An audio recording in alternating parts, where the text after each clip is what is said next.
ସାଙ୍ଗମାନେ ଆପଣମାନେ ଭାବୁଥିବେ କି ଏତେ ଲେଟ୍‌ରେ ଭିଡ଼ିଓ କ'ଣ ପାଇଁ ପଡ଼ୁଛି? ତ ଆପଣମାନେ ତ ଜାଣିଛନ୍ତି ମୋ ପାଖେ ଟାଇମ୍ ବହୁତ ସାରା ଅଭାବ। ତ ଆଜି ଆମେ ଆସିକି ଫାଇନାଲି ଆମେ ଯାଉଛୁ ଜିରୋ ପଏଣ୍ଟ, ଯେଉଁଟାକି ବହୁତ ସାରା ଅପେକ୍ଷା ଥିଲା କି ଆମେ ବରଫ ଜାଗାକୁ ଯିବୁ ବୋଲି। ତ ସେଥିପାଇଁ ହିଁ ଆସିଥିଲୁ। ତ ଏଠିକି ଆସିକି ଆମର ଅକ୍ସିଜେନ୍ ଲେବୁଲ୍ ଏତେ କମ୍ ହେଇଗଲା କି ଆମକୁ ରାତି ସାରା ବହୁତ ସାରା ପ୍ରୋବ୍ଲେମ୍ ହେଲା। ଆଉ ଭାଇନା ସୁମିତ ଭାବିଥିଲେ ଆଜି ସକାଳୁ ପଳେଇବେ, ବଟ୍ ଗାଡ଼ି ମିଳିଲାନି। ତ ସେମାନେ ବି ଉପରକୁ ଯିବାକୁ ମନା କରୁଥିଲେ। ଆମେ ବାଧ୍ୟ କରିକି ତାଙ୍କୁ ନେଇକି ଆସିଲୁ। ଆଉ ଏଠି ରୋଡ଼ ଏତେ ଖତରନାକ ଥିଲା କି ଆମକୁ ବହୁତ ହି ଡର ଲାଗୁଥିଲା। ଆମେ ଖାଲି ଠାକୁରଙ୍କୁ ଡାକି ଡାକି ଯାଉଥିଲୁ। ବଟ୍ ଯେତେ ପାଖକୁ ଆସିଲୁ ସେତେ ଏକ୍ସାଇଟେଡ୍ ବି ଲାଗୁଥିଲା, କାରଣ ବରଫ ଦେଖିକି ବହୁତ ହି ସୁନ୍ଦର ଲାଗୁଥିଲା। ତ ଏଠି ଆସିକି ଯେତେବେଳେ ପହଞ୍ଚିଲୁ, ଗୋଟେ କଫି ସହ ଏମିତି ଗୋଟେ କିଛି ଭୋଟକା ମିଶାଇକି ଦେଉଥିଲେ। ଏଠି ସମସ୍ତେ ପିଇଲେ, କାରଣ ଏଠି ପିଇବା ହିଁ ଦରକାର। ଏଠି ଏତେ ଶୀତ, ଏତେ ଅକ୍ସିଜେନ୍ ଲେବୁଲ୍ କମ୍, ଆମକୁ ବ୍ରିଥିଂ ପ୍ରୋବ୍ଲେମ୍ ତ ବହୁତ ହି ହେଉଥିଲା। ବଟ୍ ମୁଁ ପିଇଲିନି, ମୋତେ ତ ସେ ସ୍ମେଲ୍ଟା ହିଁ ଭଲ ଲାଗେନି। ତ ମୁଁ ମୋମୋ ଖାଇଲି, କଫି ପିଇଲି। ଆଉ ଆମେ ସାଙ୍ଗେ ଯେଉଁ ଭାଇମାନେ ଆସୁଥିଲେ ସେମାନେ ବି ବହୁତ ସାରା ଏନ୍ଜୟ କଲେ। ତ ଭାଇନା ହେରିକା ଏଠିକି ଆସିଲେନି, ସେଇ ଭିତରେ ହିଁ ବସିଲେ। ଆମେ ଆସିକି ଏଠି ଟିକେ ଏନ୍ଜୟ କଲୁ, ଜିରୋ ପଏଣ୍ଟ ଫଟୋ ଉଠେଇଲୁ, ବହୁତ ସାରା ଭିଡ଼ିଓ ବି ବନେଇଲୁ।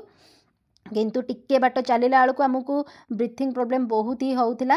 କିନ୍ତୁ ଯେହେତୁ ଏତେ ବାଟ ଆସିଛୁ, ନ ବୁଲିଲେ ତ ଭଲ ଲାଗିବନି। ଆଉ ଏଠି କିଛି ଜଣ ଏମିତି ପିଲା ଥିଲେ କି ମାନେ ନିଶ୍ୱାସ ହିଁ ନେଇପାରୁନଥିଲେ, ତାଙ୍କ ଆଖି ଡୋଳା ଲେଉଟି ଯାଉଥିଲା। ତ ଆମେ ଏଠି ବେଶୀ ସମୟ ବି ରହିପାରିଲୁନି, କାରଣ ଆମକୁ ବି ବ୍ରିଥିଂ ପ୍ରୋବ୍ଲେମ୍ ହେଲା ଆଉ ଆମକୁ ଦେହ ବି ଅଧିକ ଟିକେ ଖରାପ ଲାଗିଲା। ତ ଆମେ ପଳାଇ ଆସିଲୁ ସେଠୁ। ଆଉ ରୋଡ଼ ବି ବହୁତ ହି ଭଲ ଥିଲା। ଆଉ ଏଠିକି ଯେଉଁମାନେ ଆସୁଛନ୍ତି ନା, ଅକ୍ସିଜେନ୍ ଆଉ କର୍ପୂର ଯେମିତି ହେଲେ ନେଇକି ଆସିବେ। ତ କର୍ପୂର ବହୁତ ହି ଏଠି ଭଲ କାମ କରୁଛି। ତ ସେଠୁ ଆସିଲା ପରେ ଆମେ କିଛି ଗୋଟେ ଜାଗାରେ ରହିଲୁ। ଏଠି ବହୁତ ସାରା ହ୍ୱାଇଟ୍‌ର ଏମିତି ଲାଗିଥିଲା। ଏଟା ଲାଗିବାର ମାନେ କହନ୍ତି କି ଯେଉଁମାନେ ମରିଯାଇଛନ୍ତି ତାଙ୍କ ପାଇଁ ଏମିତି କିଛି ଲାଗିଥାଏ। ଆଉ ଏଠି ଗୋଟେ ଗାଁଟେ ଥିଲା, ସେଠି ଲୋକମାନେ ଯେଉଁମାନେ ରହୁଛନ୍ତି ତାଙ୍କୁ ସାଲ୍ୟୁଟ୍ କରିବାକୁ ପଡ଼ିବ। ପାହାଡ଼ ଏରିଆରେ ରହିବା ବହୁତ ହି ମୁସ୍କିଲ। ଆଉ ମୋ ହାତ ଦେଖିପାରୁଥିବେ କେମିତି ହେଇଛି। ତ ଆମେ ସେଠି ବେଶୀ ସମୟ ରହିଲୁନି, ପଳେଇ ଆସିଲୁ। ବଟ୍ ମନାଲି ଯେତେବେଳେ ଯାଇଥିଲୁ ଏତେ ପ୍ରୋବ୍ଲେମ୍ ଜମା ବି ହେଇନଥିଲା। ତ ଆସିକି ଏଠି ଲଞ୍ଚ ଖାଇନେଲୁ।